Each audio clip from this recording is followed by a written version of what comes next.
These are the words of the covenant that the Lord commanded Moses to make with the people of Israel in the land of Moab, besides the covenant that he had made with them at Horeb. And Moses summoned all Israel and said to them, You have seen all that the Lord did before your eyes in the land of Egypt, to Pharaoh and to all his servants and to all his land, the great trials that your eyes saw, the signs and those great wonders. But to this day the Lord has not given you a heart to understand, or eyes to see, or ears to hear. I have led you 40 years in the wilderness. Your clothes have not worn out on you, and your sandals have not worn off your feet. You have not eaten bread, and you have not drunk wine or strong drink, that you may know that I am the Lord your God. And when you came to this place, Sihon, the king of Heshbon, and Og, the king of Bashan, came out against us to battle, but we defeated them. We took their land and gave it for an inheritance to the Reubenites, the Gadites, and the half-tribe of the Manassites. Therefore keep the words of this covenant and do them, that you may prosper in all that you do. You are standing today, all of you, before the Lord your God, the heads of your tribes, your elders and your officers, all the men of Israel, your little ones, your wives, and the sojourner who is in your camp, from the one who chops your wood to the one who draws your water, so that you may enter into the sworn covenant of the Lord your God, which the Lord your God is making you with you today, that he may establish you today as his people, and that he may be your God, as he promised you, and as he swore to your fathers, to Abraham, to Isaac, and to Jacob. It is not with you alone that I am making this sworn covenant,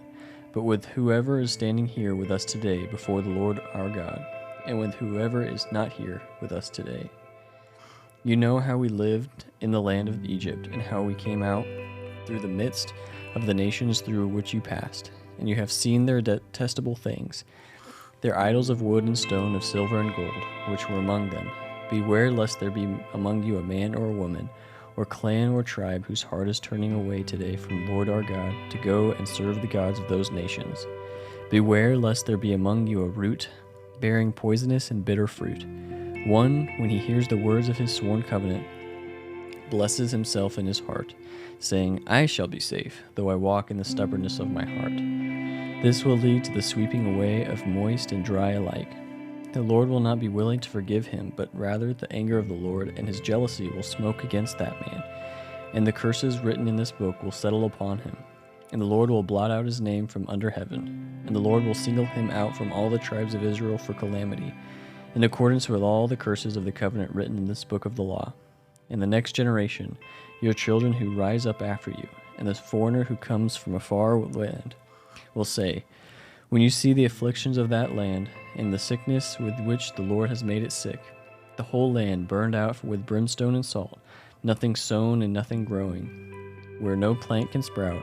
an overthrow like that of Sodom and Gomorrah, Admah and Seboim, which the Lord overthrew in his anger and wrath.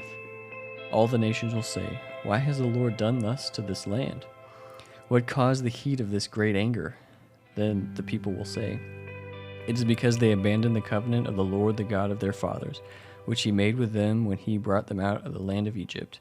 and went and served other gods, and worshipped them, gods whom they had not known, and whom he had not allowed it to them. Therefore the anger of the Lord was kindled against this land, bringing upon it all the curses written in this book. And the Lord uprooted them from their land,